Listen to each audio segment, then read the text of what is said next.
I went to Cleveland Institute of Art, which isn't too far from here, but I quickly discovered that I like hot rods, I like muscle cars, I like vintage cars. You know, at the time in the 90s, they're like, well, we want minivans, we want cars for emerging markets and things like that. And I'm like, well, that's kind of just boring. I want to do this. And just that unrelenting passion of never giving up, pursuing it, finally got me where I wanted to be. So how do you get personally inspired? Like, you come into work in the morning, here's a pen, here's paper, you got ideas in your head. It always starts with the organic process of just putting pen to paper.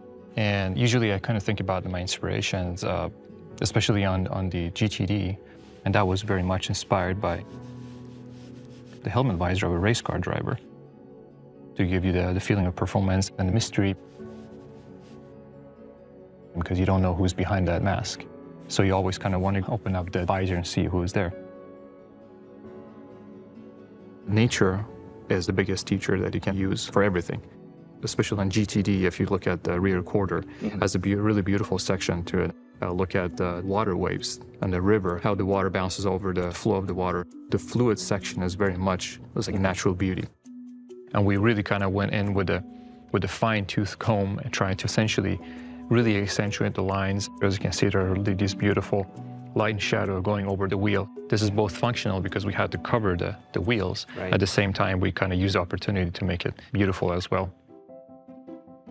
I realized that the path of designing cars in Detroit probably wasn't going to be for me. And around that time, I started collecting Hot Wheels. I got into it, and it just, the light clicked one day. I'm like, toys, cars equals Hot Wheels.